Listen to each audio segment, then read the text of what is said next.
Tidak semua penyakit dapat dideteksi secara dini, namun pemeriksaan laboratorium secara berkala tetap harus dilakukan, terutama bagi yang telah berusia 50 tahun ke atas. Sebelum melakukan pemeriksaan laboratorium, pasien dianjurkan untuk berkonsultasi terlebih dahulu dengan dokter agar tidak terjadi pemeriksaan yang berlebihan. Penyakit yang dapat dideteksi secara dini antara lain penyakit diabetes atau kencing manis, kelainan ginjal, hati, kandungan lemak, dan kolesterol. Bagi pasien yang sehat, dianjurkan melakukan pemeriksaan setahun sekali dan jika ada keluhan dianjurkan 6 bulan sekali. Umumnya laboratorium di rumah sakit telah dilengkapi alat-alat modern. Saat ini kesadaran masyarakat Indonesia untuk melakukan pemeriksaan laboratorium secara berkala telah meningkat. Namun faktor biaya masih merupakan kendala utama. Pemirsa, untuk mengetahui lebih jauh mengenai pemeriksaan kesehatan di laboratorium ini, kita ikuti perbincangan bersama spesialis patologi klinik Fakultas Kedokteran Universitas Indonesia, Dr. Simon Kusnandar, yang dipandu oleh rekan Trisna Sanubari. Perbincangan ini telah kami rekam beberapa waktu lalu. Selamat mengikuti. Selamat siang, Dr. Simon. Selamat siang. Dok, saat ini masyarakat, terutama masyarakat Indonesia ya, baik di daerah maupun di perkotaan, masih belum banyak yang mengetahui pentingnya pemeriksaan dini secara berkala di kesehatan di laboratorium. Sebetulnya seberapa jauh, Dok, pentingnya kita memeriksakan kesehatan di laboratorium itu? Ya, dikatakan penting sekali, ya tidak, tetapi itu tergantung dari usia pasiennya, ya. Jadi juga tergantung dari keadaannya bagaimana. Jadi kalau dia tidak ada keluhan, maka dilihat dari usianya, tentu untuk usia yang 50-an itu perlu, ya, penting. Tapi kalau tidak ada keluhan, ya nggak gitu penting sebetulnya, ya.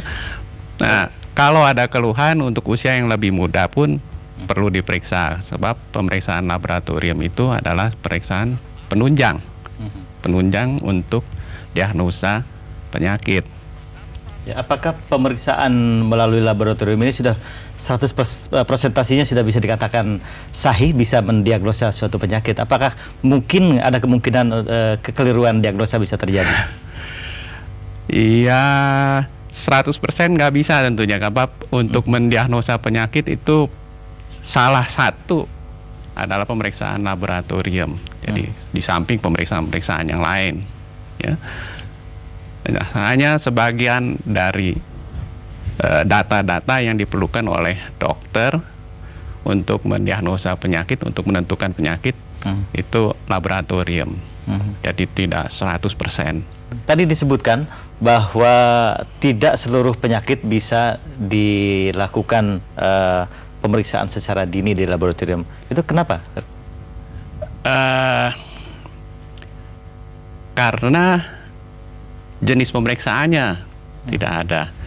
Katakan saja untuk keganasan. Untuk keganasan itu tidak semua jenis keganasan itu bisa dideteksi dini dengan pemeriksaan laboratorium, ya. Ada yang dapat diperiksa seperti misalnya kanker prostat, kanker payudara. Tapi juga tidak semua jenis kanker payudara yang bisa dideteksi. Jadi hanya sebagian saja. Ya, tapi ada beberapa jenis penyakit yang bisa dideteksi secara dini. Misalnya tadi disebutkan adalah kelainan ginjal, ya, kencing manis itu bisa, ya. Lantas yang populer sekarang ini adalah pemeriksaan lemak dalam darah, ya. Kolesterol juga. Kolesterol, triglycerid, ya, itu bisa. Kalau paru-paru bisa, Dok? Paru. Perokok, hari ini kebetulan sedang hari anti rokok sedunia, ya, tanpa rokok sedunia, ya.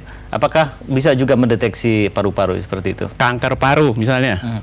Kanker paru sampai saat ini belum ada sih pemeriksaan khusus untuk kanker paru untuk deteksi dini. Laboratorium nggak ada. Baik, Dok, kita beralih ke masalah peralatannya. Apakah peralatan yang digunakan di laboratorium di Indonesia ini sudah sama canggihnya dengan peralatan laboratorium yang digunakan di rumah sakit di luar negeri misalnya? Saya rasa sama canggihnya. Sama, ya? Sama. Jadi kemampuan ada di sini. Ya, karena masih ada sebagian masyarakat yang seolah tidak percaya, ya, selalu ingin berobat, memeriksa diri di luar negeri. Padahal di Indonesia sendiri peralatannya sudah sama canggihnya. Peralatan ada, kemampuan ada.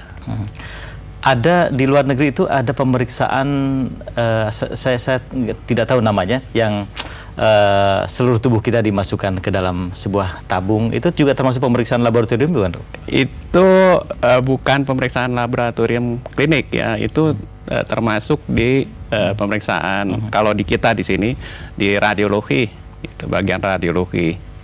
Itu namanya computer tomographic scanning ya, atau CT scan. Ya. Jadi bukan pemeriksaan laboratorium. Jadi yang dimaksudkan dengan pemeriksaan laboratorium yaitu pemeriksaan darah, pemeriksaan cairan tubuh, tinja. Ya. Oke, Dok. Sekarang sebetulnya berapa biaya yang harus dikeluarkan kalau kita mau memeriksakan kesehatan kita di laboratorium? Check up ya, dari mulai yang sederhana, yang paling murah sampai yang paling complicated ya, yang paling mahal gitu. Ya. Mungkin tergantung dari di mana kita periksanya, rumah sakit swasta atau di RSCM ya, kalau atau di laboratorium swasta atau laboratorium rumah sakit pemerintah ya. Itu kalau di rumah sakit pemerintah ya relatif murah tentunya ya, hanya paling-paling ya 100 ribuan udah bisa. Itu juga tergantung dari pemilihan jenis pemeriksaan. Jadi kalau yang esensial saja yang diminta bisa lebih murah lagi.